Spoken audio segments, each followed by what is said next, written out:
Bueno, buenas tardes a todos. Bienvenidos a este seminario IL titulado Uso de técnicas de procesamiento del lenguaje natural para la recuperación de documentos en el dominio biomédico.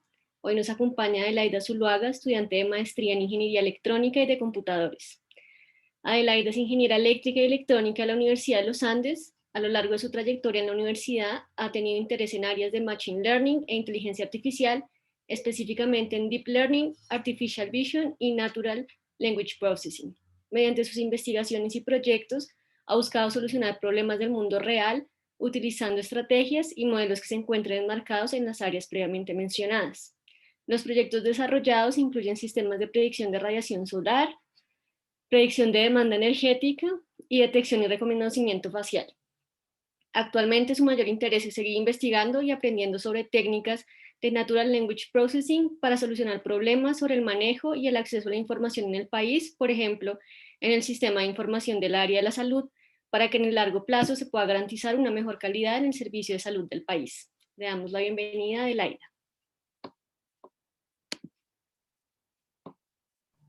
Muchísimas gracias, María Paula, por la introducción y pues gracias a todos los que están acá, que están interesados en mi tesis. Les voy a presentar las diapositivas que hice. Me avisan cuando estén viendo, por favor.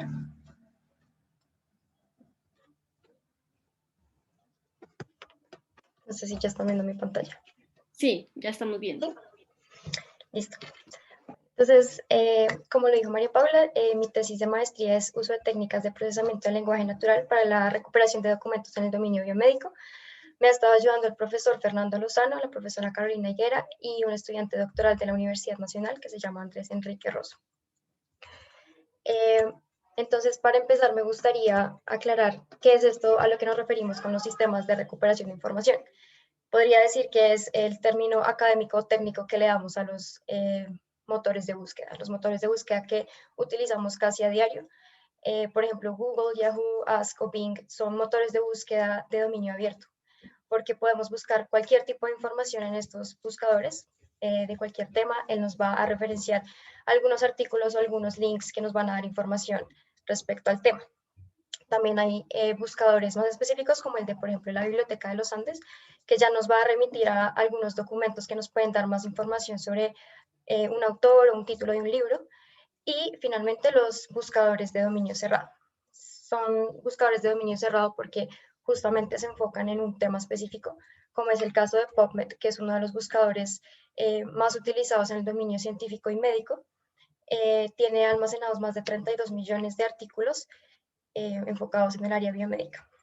Entonces, este tipo de buscadores lo que hacen es, por ejemplo, yo tengo una consulta relacionada con algún tema médico y él me va a proporcionar los artículos o documentos más importantes para darme información sobre este tema. Y este, pues, es el tipo de buscadores en los que me quise enfocar en mi tesis de maestría. Ahora, ¿por qué es importante trabajar en este tipo de sistemas? Quise traer como ejemplo uno de los casos, pues, que nos concierne a todos hoy en día, que es el COVID-19. Desde el brote del COVID-19 han aumentado el número de investigaciones sobre cómo mejorar el diagnóstico, comprender los determinantes, los pronósticos y optimizar la toma de decisiones y el manejo de los pacientes y la prevención de enfermedades. En este caso vemos que es muy importante el manejo de información, porque con las investigaciones médicas vamos a tener una mejora y pues en el aumento de la comunicación científica con temas relacionados con el COVID-19 para poder prestar un buen servicio a los pacientes y a los usuarios.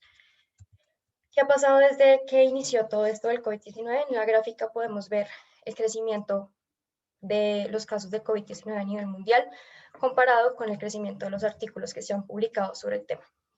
Vemos que la curva roja representa el número de casos de COVID a nivel mundial y cómo el crecimiento de artículos médicos es aún mayor que el crecimiento de casos de COVID a nivel mundial.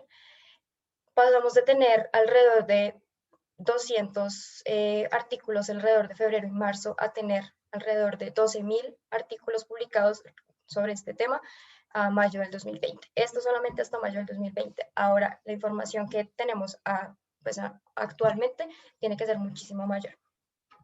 Esta es la curva de crecimiento que representa el tipo de, este tipo de artículos biomédicos y médicos. Siempre tienen un crecimiento exponencial y manejar esta cantidad de información resulta a veces complicado. Tener tanta información siempre es bueno como para un modelo porque entre más información tengamos, pues más datos tenemos como para proporcionar alguna hipótesis o algo que queramos confirmar, pero también es importante poder tener un buen manejo de esta información para no cometer errores al momento de, por ejemplo, sugerir documentos a los usuarios. Por esto, resulta importante tener un sistema de recomendación de información óptimo y pertinente. Y por esto, pues, tuve como la motivación de trabajar en este tema. El objetivo general de mi tesis entonces es comparar técnicas de procesamiento de lenguaje natural y deep learning para la construcción de un sistema de recuperación de documentos en el dominio biomédico, específicamente implementar algunos métodos de NLP o Natural Language Processing para la representación eficiente de las consultas y los documentos. Además, proponer e implementar modelos de deep learning que permitan discriminar de manera precisa los documentos relevantes. Y finalmente, pues probar sistemáticamente los modelos sugeridos en una base de datos seleccionada. Esta es la metodología que seguí durante la investigación y pues el desarrollo de los métodos. Inicialmente pues hice una revisión bibliográfica, seleccioné la base de datos, el motor de búsqueda para indexar los documentos, los métodos clásicos para procesar los textos, algunas funciones de coincidencia, algunos métodos de ranking o funciones de clasificación y finalmente los métodos del estado del arte para comparar los resultados de los métodos clásicos con los métodos que se están sugiriendo en la literatura actualmente. Bueno, para poner en contexto algunos términos que voy a manejar a lo largo de la presentación, empecemos por definir qué es procesamiento del lenguaje natural. Entonces, esta es una de las áreas de inteligencia artificial que lo que busca es cerrar la brecha de comunicación entre los humanos y el entendimiento de las máquinas del lenguaje humano. Lo que buscamos con esto es, pues, estos son algunos ejemplos de lo que se puede lograr con esta técnica. Por ejemplo, todos los motores de traducción, los análisis de sentimientos, los sistemas de question answering, también tenemos estos sistemas como de interacción, como lo es Alexa o el asistente de Google. Todo esto tiene procesamiento de lenguaje natural detrás, que lo que busca es justamente proporcionarle a los computadores la información como la conocemos los humanos, de una manera que ellos lo puedan entender, procesar y manipular de alguna manera. Y pues Information Retrieval es uno de los ejemplos de la utilidad que le podemos dar a Natural Language Processing y es acá pues donde se enfoca mi tesis. Entonces, ¿qué es la recuperación de información? Este es un diagrama pues, que quise representar cómo sería el flujo de información en este tipo de sistemas. Tenemos un usuario y el usuario hace una consulta. Entonces, por ejemplo, en el caso del COVID, un paciente quiere saber si la fiebre es un síntoma del coronavirus. Ingresa esta pregunta en el sistema y el sistema tiene almacenados algunos documentos, la colección de documentos que serían artículos biomédicos. Y a partir de la representación de la consulta del usuario y de la información que tienen los documentos, voy a encontrar cuáles son los documentos más importantes para dar respuesta a la consulta del usuario. Pero para poder lograr esto, como lo mencioné anteriormente, necesitamos traducir esa información a un lenguaje en el que las máquinas lo entiendan. Entonces, lo que se hace primero es un procesamiento de la consulta y de los documentos. Hay muchas formas de procesar esta información. Ya voy a hablar más adelante cuáles fueron los seleccionados, pero se traduce, por decirlo de alguna manera, de las palabras que utilizamos en los textos a pues, información numérica, que es lo que entienden las máquinas. De esta manera, después podemos hacer una función de coincidencia entre la información que tiene la consulta y la información que tienen los documentos para poder pasar a la clasificación de documentos, que pues lo conocemos normalmente como un sistema de ranking, en donde los documentos seleccionados pues están en primer lugar. Por ejemplo, si yo ingreso mi consulta de si la fiebre es un síntoma de COVID, yo no quiero tener que ir a la página 10 para obtener la información más relevante para mi pregunta, sino que los primeros documentos que me arroje el sistema sean los más importantes. Por esto se utiliza un método de ranking al final de esa clasificación de documentos. Esto es, digamos, el preprocesamiento que se tiene que seguir siempre en las técnicas de procesamiento del lenguaje natural es, en primer lugar, estandarizar los textos, que significa pasar los textos, las frases, las palabras que yo tenga a minúsculas, como lo es en el ejemplo de Jenna went back to university, es una frase como que puse para ejemplificarlo. Normalizar o estandarizar significa que pues voy a tener como todas las palabras de una manera estándar. Luego pasa la tokenización de los textos, que es como extraer los términos o las entidades de la frase para poder ya pasar a término por término o palabra por palabra a una representación ya numérica de cada una de ellas. Existen también los tokens especiales. En caso de que yo tenga números en las frases, yo voy a tener que reemplazar los números por un token para poder identificar que ahí iba un número y dejarlo como con un carácter especial.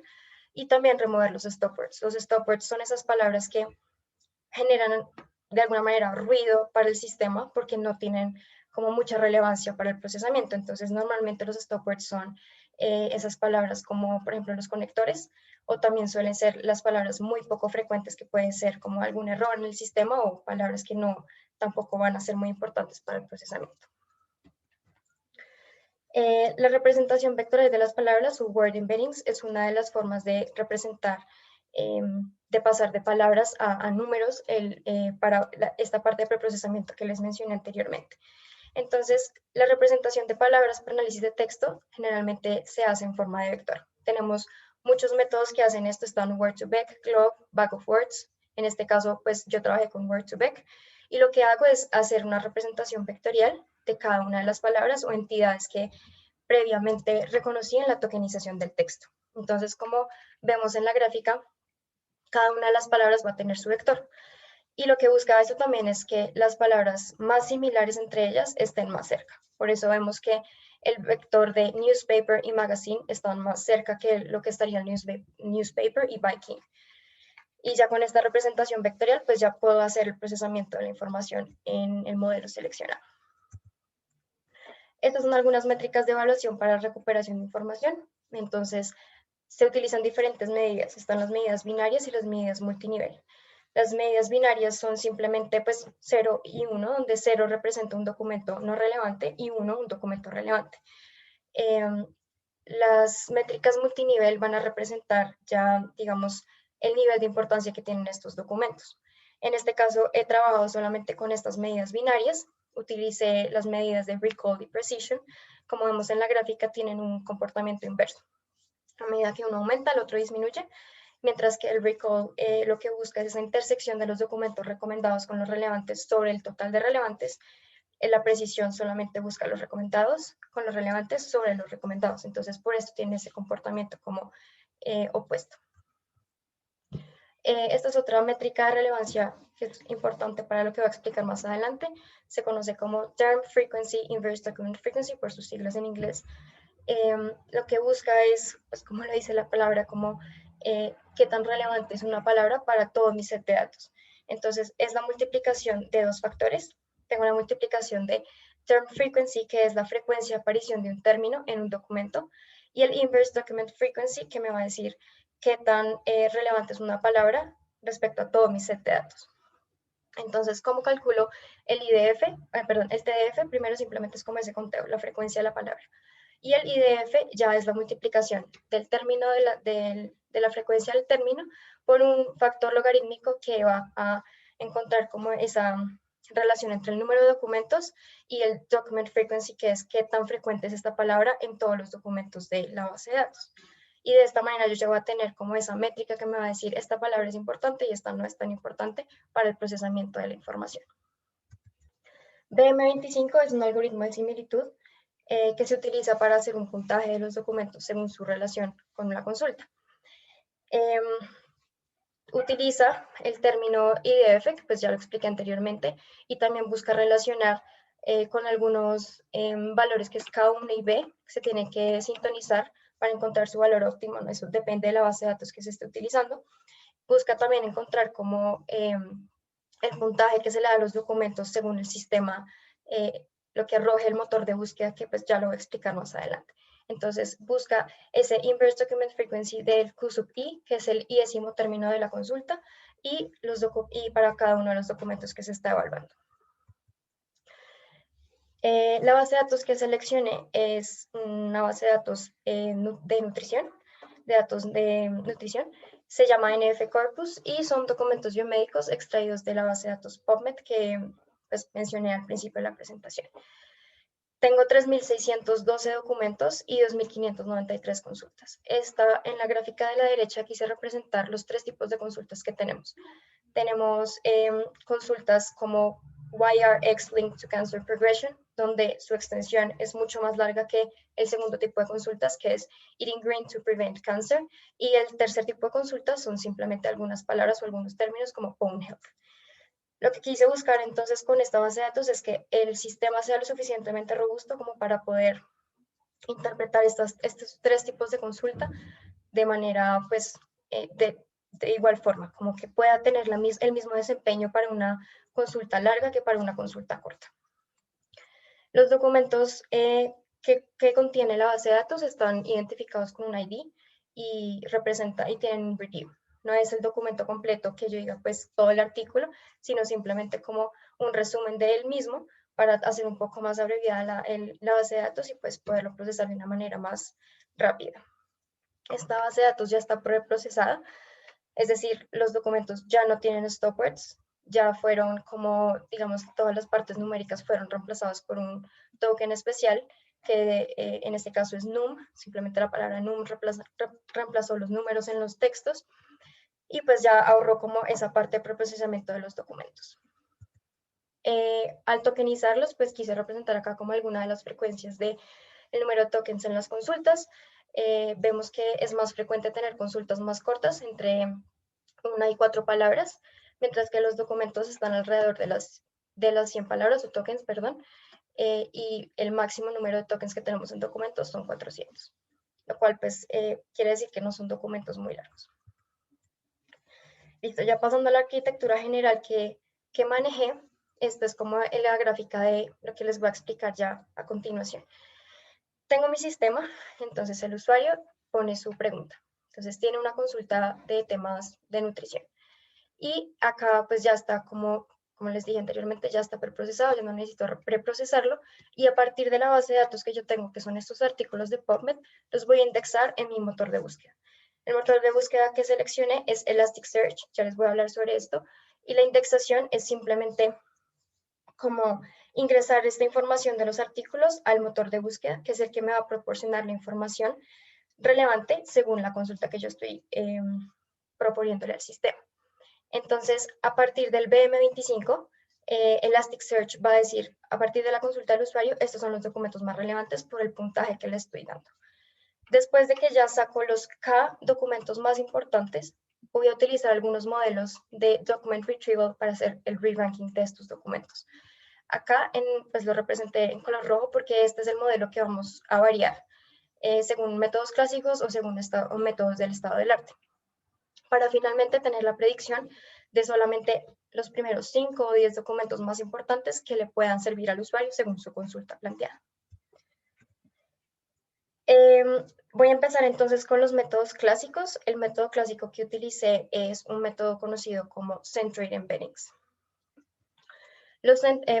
Antes de hablar de los Centroid Embeddings, el motor de búsqueda que seleccioné es Elasticsearch, como ya lo mencioné anteriormente.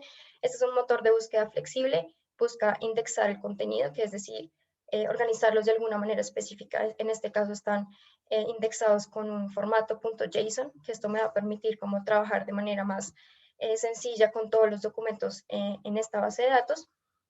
Y pues hace un scoring de las entradas, comparando las entradas con cada uno de los documentos.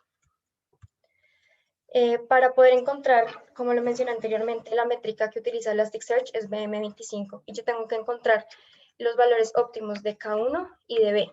Y estos dos valores van a representar como algunos factores de relevancia de las palabras en los documentos. Entonces, hay que encontrar como ese valor óptimo, entonces hice como un barrido de algunos valores entre ellos y B lo que busca responder es cuando creemos que es probable que un documento sea muy extenso y cuando esto debería obstaculizar su relevancia para un término. Es decir, qué tan importante, o sea, si un documento es muy extenso, qué tanta relevancia debería dar yo a las palabras en este para poder seleccionar la relevancia del documento respecto a la consulta. Y caso 1 es cuando creemos que es probable que un término esté saturado. Esta es la matriz de búsqueda que hice para encontrar como estos valores. Entonces, en el eje X vemos los valores para K1 y en el eje Y los valores para B. encontramos pues que esto está representando el mean average precision a partir de 1000 consultas, y encontramos que el valor óptimo, que es el azul oscuro, el más oscuro, es de 0.27 y este valor es de 0.8 para B y 0.1 para K1. Ya con estos valores pues sintonizados ya se pudo proceder como a trabajar con el motor de búsqueda, porque ya va a tener ese BM25 sintonizado para tener el resultado más preciso. Entonces, tengo los documentos ya indexados en Elasticsearch. Tengo una consulta que en este ejemplo puse Preventing Childhood Allergies. Entra la consulta al motor de búsqueda. Y el motor de búsqueda, a partir del valor de BM25, me va a decir, listo, estos son los top 100 documentos para tu consulta. Y luego esos top 100 documentos los quiero reducir a los primeros 20 documentos. ¿Cómo voy a hacer esto? Con Centroid Embeddings. Los Centroid Embeddings, entonces, es el cálculo del centroide de los vectores de las palabras. Como vimos al principio, los embeddings son esos vectores que voy a encontrar usando en este caso Word2Vec. Entonces, cada uno de los documentos voy a encontrar palabra por palabra su vector y en las queries también palabra por palabra el vector, encontrando el centroide de las consultas y de los documentos. Voy a saber cuáles son los centroides que están más cerca uno de otros, que va a representar la relevancia de los documentos. Para hacerlo un poco más matemático, el centroide entonces va a ser este vector. También está como referenciado con el term frequency y el inverse document frequency. El cálculo es entonces como este factor de estos dos valores con el peso de cada uno de ellos, y esto pues ya va a ser como un número específicamente. Entonces, una vez yo tengo los centroides, perdón, devolviéndome un poco al paso a paso que puse aquí, hago el preprocesamiento, que como les dije ya está previamente realizado, encuentro el word embedding de los vectores, encuentro el centroide, que es este vector T, y finalmente calculo con una función de similitud, calculo qué tan similares son los centroides de los vectores de las consultas con los documentos, que en este caso utilicé cosine similarity. Entonces, de esta manera, pues se calculan los top cada documento, pues que seleccioné en este caso los top 20 documentos para la consulta propuesta. Estos son los resultados obtenidos. Es la comparación de qué pasa si solamente me quedo con el BM25 de Elasticsearch y qué pasa si hago ese re-ranking con los centroides. La gráfica azul es el mean average precision del BM25 y la gráfica naranja es el mean recall de BM25. Son las dos métricas que utilicé, pues que mencioné anteriormente, y vemos cómo hay un desplazamiento de estas dos curvas cuando hago el cálculo de los centroid embeddings. Entonces, el mean average precision para los centroid embeddings es la curva verde, que tiene pues un incremento importante en cuanto a la precisión de los documentos recuperados, y lo mismo sucede con el recall. Comparando estos resultados con uno de los documentos o artículos que trabajan con la misma base de datos, podemos identificar, perdón, le hago un poco de zoom acá que no se alcanza a ver mucho, que para la precisión para 20 documentos está en alrededor de 0.17 para el BM25 y el máximo puntaje que ellos alcanzan es de 0.24. En el caso del sistema que yo que propuse, para 20 documentos estoy alrededor de 0.28 en mean average precision. Y el BM25 sí estaba un poco más cerca de lo propuesto en el artículo, que es alrededor de 0.23. Estos son los resultados que obtuve inicialmente para los métodos clásicos. Y pasando un poco ya al estado del arte, hice una revisión de varios artículos y varios tesis que trabajan en recuperación de documentos en el dominio biomédico, y pude darme cuenta que hay un gran interés actualmente en los grafos. Estamos muy interesados como en poder representar este tipo de información mediante una estructura como lo son los grafos, y pues investigando un poco más me di cuenta que no solamente está ocurriendo en este campo, sino a nivel general, porque los grafos están en todo. Si nos damos cuenta, una estructura molecular es un grafo. Las redes sociales son grafos porque yo estoy representando a los usuarios con la conexión entre cada uno de sus contactos, y eso también pues es la información que contiene un grafo. Al igual que un mapa, por ejemplo, la interconexión de algunos lugares con las calles también va a representar como qué tan costoso sería ir de un nodo a otro o de un lugar a otro. Entonces, en este sentido, graficar, representar los textos como un grafo, pues también es, digamos que tiene algún sentido en cuanto a que un texto también tiene alguna conectividad entre las palabras. No son solamente las palabras como individuales, sino que también hay relación entre cada una de ellas, y de esta manera, al representar como cada una de las palabras con nodos y al conectarlos, también puedo saber como cuál es esa importancia en la estructura de un texto. Y esto es lo que quise como resaltar al momento de decir, bueno, quiero representar los textos mediante grafos, porque los métodos clásicos solamente se modelan semánticamente las características de un texto. Entonces la representación semántica es como el significado de las palabras. Entonces, como yo tengo mi texto y les mencioné anteriormente, voy a representar cada palabra por un vector, yo ahí estoy representando qué significa la palabra, como, sí, como su significado solamente. Y los estoy representando individualmente. En ningún momento le estoy diciendo cuál es la relación que tiene una palabra con otra. Por esto, un grafo sí va a tener esa información estructural, porque voy a representar, además de representar la semántica del texto, voy a representar su estructura mediante la conectividad de cada una de las palabras, mediante nodos y arcos, que son los que conectan cada uno de los nodos. Este es un ejemplo. Tengo un texto que trata de US Department of Commerce. Entonces, acá lo que identifican son las palabras clave que están en negrilla, y hacen la conexión de las palabras clave según qué tan cerca o lejos están del documento. Entonces, modelan esa interacción estructurada de las palabras clave en texto, como lo mencioné anteriormente, y logra superar uno de los problemas de NLP, que es esa dependencia de largas distancias entre palabras. Porque, por ejemplo, si yo tengo US Department of Commerce y no tuviera como esta representación por grafos, yo podría decir que no tiene ninguna importancia o ninguna relevancia para una palabra más lejana, que es, por ejemplo, Qualcomm. Pero al estar conectado con American más cerca, y esta American estar conectada con Qualcomm, ya tiene alguna conectividad como intrínseca entre estas dos palabras. Entonces, rompo como con esa organización lineal de las palabras, y puedo también saber como cuál es esa relevancia o el impacto que tiene uno o una palabra con algún vecino un poco más lejano.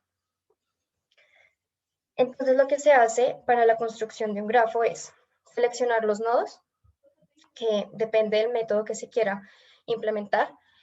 Selecciono qué características va a tener cada nodo, cómo voy a construir los arcos y cuáles son las características o valores que van a tener esos arcos.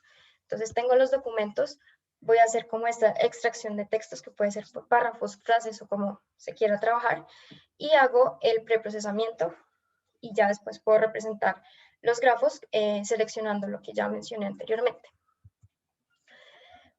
Que el método propuesto del modelo para poder aprender este tipo de información son los Graph Convolutional Networks. Los Graph Convolutional Networks lo que hacen es aprender las características de un texto a partir de su representación mediante grafos, agregando información de los vecinos. Entonces, uno de los términos que más utilizan acá es como message passing, porque lo que busca es que un nodo pueda obtener información de sus vecinos. No importa qué tan cerca o lejos estén, yo voy a determinar eso según el número de capas que tenga mi grafo, en mi red neuronal. Entonces, en esta gráfica represento, pues, digamos, si yo quiero solamente tener la información de los vecinos más cercanos, le agrego una capa. Si quiero los siguientes un poco más lejanos, o dos vecinos más lejanos al nodo principal, voy a agregarle otra capa.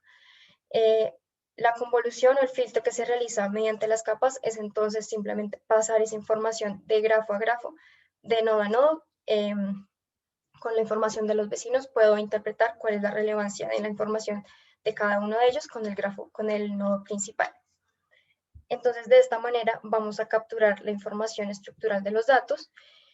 Y bueno, ya dije que los filtros se hacen referencia a la multiplicación del dominio espectral del grafo, que son algunas matrices que ya voy a mencionar. Entonces, el grafo va a estar compuesto por los vértices, que son los nodos, y los edges, que son los arcos o las conexiones entre los nodos. Y se necesita calcular X, que es la matriz de las características o la matriz de los nodos. A, que es la matriz de adyacencia o la matriz de conectividad entre cada uno de los nodos. Y W sub 0, que es la matriz de pesos, o cuál es el peso de cada una de las conexiones entre los nodos. Entonces, en las capas convolucionales de este tipo de grafos, de redes neuronales, se van a calcular nuevas matrices k-dimensionales en cada una de las capas, que finalmente es simplemente una multiplicación de matrices. Entonces yo voy a tener la matriz A gorro, que es la matriz de adyacencia normalizada y simétrica, y voy a multiplicarla por la matriz de características de los nodos, que es X, por un W sub 0, que es la matriz de pesos. Esta va a ser la representación de ese message passing entre cada una de las capas, y pues si lo vemos como matemáticamente resulta sencillo, el concepto es lo que importa aquí, como que va a importar la información que me va a aportar mis vecinos para la relevancia que va a tener al final de la red convolucional. Esta es la arquitectura propuesta para este tipo de modelos. Otra vez pues tengo la consulta del usuario, tengo los documentos que arroja Elasticsearch en mi base de datos, y voy a hacer el procesamiento del query y de los documentos. Como les mencioné anteriormente, tengo que seleccionar qué tipo de información quiero representar en mis matrices de adyacencia y de X features, que son las características de los nodos, para poder construir el grafo. Y finalmente, pues esta va a ser la entrada del Graph Convolutional Network, para poder saber como los documentos más importantes, como lo hicimos en los métodos clásicos. Esta es la propuesta de la construcción de los grafos. Entonces, a partir de una revisión extensa de varios artículos de cómo hacen la representación de grafos, identifiqué este método, que es en los nodos, pues voy a tener las palabras clave del documento. Y además, las características van a estar representadas no por los vectores de las palabras, sino por la señal de interacción entre las palabras del query y las palabras del documento. ¿Qué quiere decir esto? Entonces, en la gráfica de la derecha podemos ver, cada query tiene sus palabras, que bueno, son cada una de las columnas de la gráfica, y el documento también tiene sus palabras. Voy a hacer una función de similitud entre ellos para poder identificar esa señal de interacción entre las palabras del query y las palabras del documento para determinar las características de los nodos. Entonces, finalmente, voy a calcular una matriz de similitud cosenoidal. Vamos a usar otra vez la cosine similarity para calcular esta interacción. Y esta va a ser la información que va a contener entonces cada nodo. La dimensión es de n por m, donde n es el número de palabras que contiene el documento y m el número de palabras que contiene el query. Entonces, si yo tengo, por ejemplo, un documento con 100 palabras y un query con 10 palabras, el grafo va a tener 100 nodos, porque cada nodo va a representar una palabra del documento, y cada nodo va a tener un vector de 1 por 10, porque va a representar ese cosine similarity entre cada palabra del query con esa palabra del documento, perdón. Y entonces con esa matriz de similitud es la información que yo voy a pasar capa por capa para aprender la interacción de los queries con los documentos en mi Graph Convolutional Network. La estructura topológica, que es la matriz de adyacencia o la conexión entre los nodos, va a estar representada por la similitud entre las palabras, que otra vez es esa cosine similarity. Establecí un threshold, perdón, acá se me fue, de 0.6. Entonces, si el cosine similarity es mayor a 0.6, se hace la conexión. Y esto quiere decir que son muy similares las palabras. Si el cosine similarity es menor a 0.6, no son tan relevantes esas palabras, entonces no se hace la conexión entre esos nodos. Entonces, pues estos es como algunos pasos que he seguido para la construcción de grafos. Entonces, estos son los documentos que arroja Elasticsearch. Y luego hago el Name Entity Recognition, que es un proceso de identificación de entidades en un texto, para poder extraer solamente la información más relevante en el texto. Creo que no se ve muy bien, pero entonces acá lo representé. El Entity Recognition es, este texto ya está dividido en tokens. Ya cada una de estas palabras es un token, pero al extraer entidades voy a extraer solamente conceptos claves. Entonces, por ejemplo, tengo una entity que es Science, Dental Caries, Environmental Factor.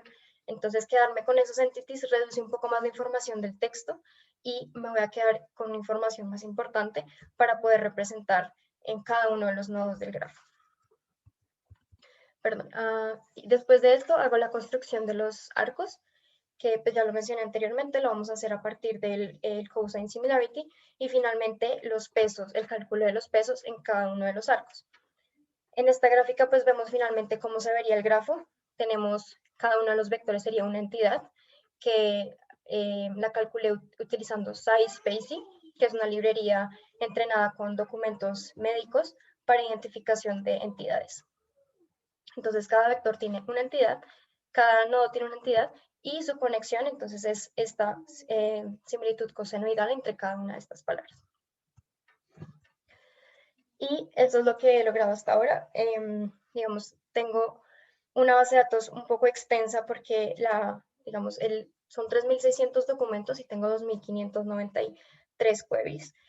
Y para hacerlo estándar y poder como ingresar a la red al Graph Convolutional Network, hice una estandarización de que el número de nodos que voy a tener en los grafos va a ser de 100, que si recuerdan la gráfica de tokens es el nivel medio que tienen los documentos. La mayoría de los documentos tienen alrededor de 100 tokens, entonces seleccioné este nivel, este tamaño máximo para los documentos y el tamaño máximo para las consultas de 10. Es decir, que voy a tener mis grafos siempre van a ser de tamaño, mis matrices de similitud siempre van a ser de tamaño 100,10, donde 100 representa el número de palabras en el documento y 10 el número de palabras en la consulta. Pues, ¿qué es esto, no? Finalmente, las dimensiones de la matriz de similitud. Y las conexiones se van a realizar a partir de la similitud cosenoidal. Para la parte del Graph Convolutional Network es lo que me encuentro haciendo en este momento. Estoy utilizando PyTorch Geometric, que es una de las librerías pues, más utilizadas para esta parte de Graph Convolutional Networks.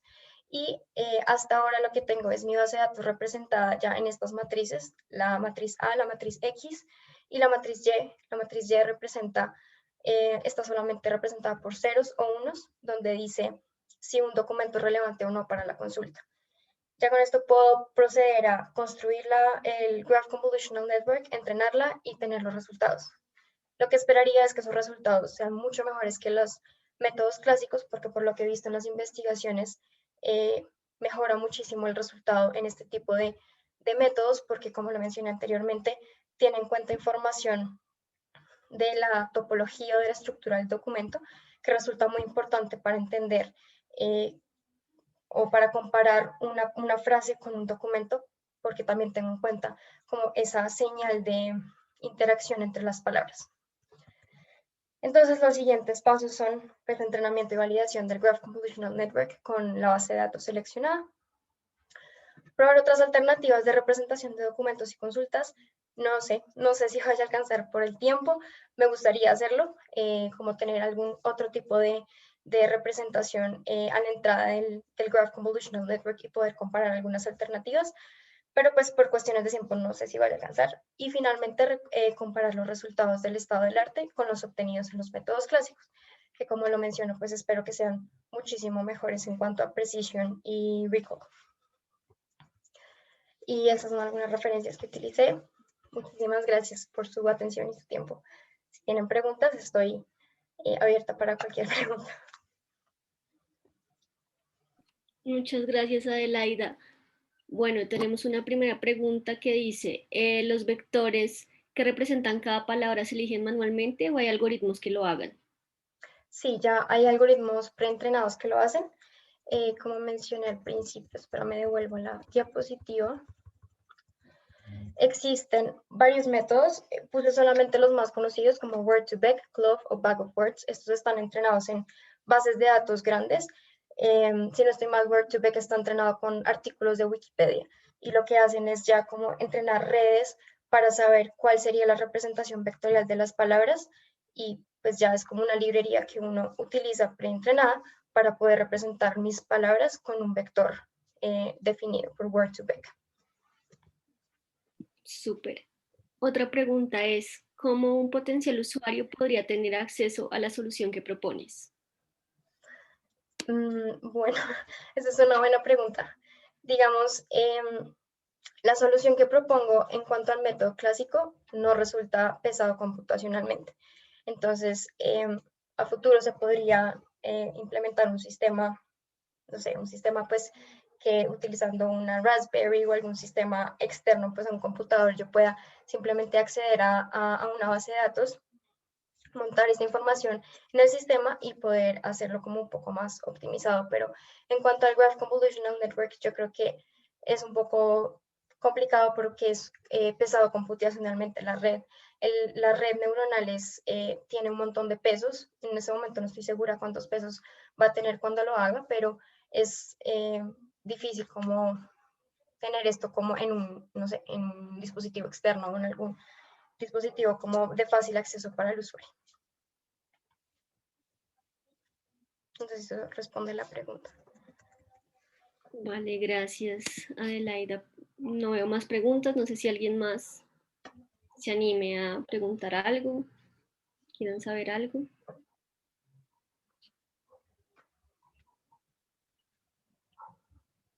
No, parece que no. Bueno, Bueno, comentario, sugerencia, no sé. si alguien quiere abrir su micrófono. Aquí hay otra pregunta. ¿Se puede aplicar este conocimiento a alguna aplicación práctica en Colombia? Sí, justamente esa fue mi mayor motivación, investigando como la utilidad de Document Retrieval en el área biomédica, pude relacionarlo como con el sistema médico de Colombia, pues que sabemos que, digamos, en cuanto a todo el historial de un paciente resulta muy tedioso tener que repetirlo una y otra vez. Entonces, si yo tengo como este tipo de sistemas ya a futuro y tengo estandarizado la base de datos en el que el historial de los pacientes está registrado, yo puedo hacer una consulta respecto, no sé, algún síntoma que se está presentando o algún suceso que tiene el paciente y me pueda devolver algún reporte médico del paciente de manera pues como precisa y eficiente y poder tomar alguna decisión al respecto. O también si tenemos como ya una base de datos científica como PubMed para poder consultar algún síntoma extraño de un paciente o algo como poco frecuente, poder recuperar esta información en una consulta médica o para un usuario que se encuentra en su casa buscando algún tipo de información, pueda acceder a esa información de forma rápida y pues tener como lo más preciso posible esa información a la mano.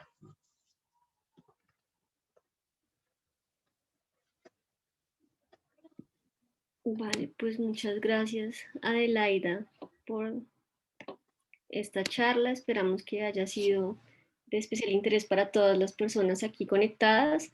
Queremos recordarles que esta charla, igual que todas las charlas que hemos hecho en seminario IL, van a quedar guardadas en el canal de YouTube del departamento, que ahorita les pongo el enlace por si quieren volverlas a ver. Aquí creo que tenemos otra pregunta que dice, en lo que mencionas, ¿se requiere que la información esté estandarizada? En lo que menciono, la pregunta que me hicieron anteriormente, ¿o a qué te refieres? No sé quién es Juan Sebastián. Sí, sí, la última pregunta dice. Sí, digamos, para recuperar este tipo de documentos, digamos, en cuanto a reportes médicos, sería algo que también tendría que optimizarse, porque para recuperar ese tipo de información yo tengo que hacer esa estandarización de documentos para poder aplicar pues, métodos o modelos que hagan esa recuperación de manera precisa. Entonces también sería algo implementar como un método que de manera automática haga la estandarización. Esos son retos que he visto pues en muchas charlas y en muchos eventos que la gente está tratando de abordar, por ejemplo, cómo estandarizar una receta que hace un médico humano, cómo hago esa traducción de escritura a texto y estandarizar esta información para después recuperarla. Es uno de los retos que también se tiene en recuperación en el dominio biomédico, pero sí, se tiene que hacer esa estandarización de información. Vale, gracias. Otra pregunta es, en el caso de las entidades que estás reconociendo con Spicy, ¿están ya estas predefinidas? ¿Se pueden agregar entidades adicionales? Sí, están predefinidas y también se pueden agregar entidades adicionales. Yo puedo hacer un reentrenamiento del sistema agregando términos específicos que yo quiera identificar como entidades. Por ejemplo, si sale un término médico nuevo, yo puedo hacer un reentrenamiento de SciSpaCy para que ya al utilizarlo en próximas ocasiones yo pueda identificar este nuevo término como una entidad médica que necesito que me reconozca. Vale, muchas gracias, Adelaida. No sé, de pronto si pudieras contar si aquí hay gente que estuviera interesada en ingresar a la maestría en ingeniería electrónica, un poco si quisieran trabajar en los temas que tú trabajas, qué podrían hacer o, bueno, con quién tendrían que hablar, si puedes contarles un poquito. Claro que sí. Pues primero, si están interesados en ingresar a la maestría en electrónica, les recomiendo mucho el área de inteligencia artificial y machine learning. Está el profesor Fernando Lozano en un seminario ahorita, pues que asesora tesis de pregrado y de maestría en todo este tema, junto con Carolina, la profesora Carolina Higuera. Pues para ingresar, no sé, solo necesitan mucho interés en el tema, que les gusta mucho investigar. Esto es un área que está en constante cambio. Hay un montón de innovación en este campo, artículos que se publican como con mucha frecuencia. Entonces, pues les recomiendo que si les interesa el tema, pues que ingresen con un interés también particular, como que digan esto me importa, esto me interesa para poder seguir investigando y pues que se motiven en trabajar en este tipo de proyectos que son muy interesantes y útiles también. Vale, muchísimas gracias. ¿Puedo hacer una pregunta, María Paula? Claro que sí. Hola, Ave, ¿cómo estás? Felicitaciones por la Hola, presentación. Carlos. Muchas gracias. Pues yo no sé, yo no soy experto en el tema, pero de pronto tú que has estado investigando, me puedes ayudar un poquito. No sé qué tanto sepas de... Yo tengo como la impresión de que sobre todo estas compañías de tecnología más grandes como Google y Facebook casi que han monopolizado esta área de procesamiento de lenguaje natural. Que no sé si tú tienes alguna impresión al respecto, como qué tanto se demora el entrenamiento de una de estas redes profundas para aplicaciones reales, por ejemplo, en el caso de los GCNs que estaban mencionando, y por ejemplo, cómo se compara con BERT o estas otras redes, por ejemplo, basadas en Transformers. ¿Puedes mencionar algo al respecto? Sí, bueno, pues yo no he trabajado mucho con BERT. El semestre pasado hice un intento de trabajar con BERT, pero realmente me di cuenta que es un sistema muy pesado. Tiene, creo que, si no estoy mal, como 16 millones de parámetros o algo así. Y es porque utiliza muchos procesos por debajo para poder hacer como esta relación de las palabras, identificar entidades, hacer question answering. Entonces, hacer un entrenamiento en este tipo de modelos es muy pesado, que toma, comparando con algún Deep Convolutional Network, el BERT podría tomar horas entrenando y un Deep Convolutional Network algunos minutos. Por ejemplo, estuve corriendo unos ejemplos en PyTorch hace poco y realmente el entrenamiento es muy rápido para bases de datos de la magnitud de la que yo estoy manejando, que son 3000 documentos. Tomó aproximadamente 5 minutos. Entonces, para otro tipo, digamos, de bases de datos más grandes como Facebook o Google, yo podría decir pues que sí tomará tiempo porque son grandes bases de datos, pero también depende mucho de qué tan como grande sea el modelo que utilizan. Entonces, pues no sabría decirte específicamente cuánto tiempo tomaría, pero sí sé que depende muchísimo del número de parámetros que maneje el sistema, como lo es, por ejemplo, BERT. Y sé que BERT es de los más pesados para entrenar y manejar.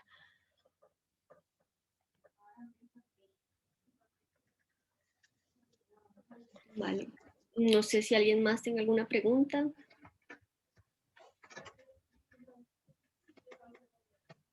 Si no, pues bueno, muchas gracias, Adelaida, por compartirnos esto, y a todos los que estuvieron presentes en esta charla también les agradecemos mucho y los invitamos este jueves a una charla sobre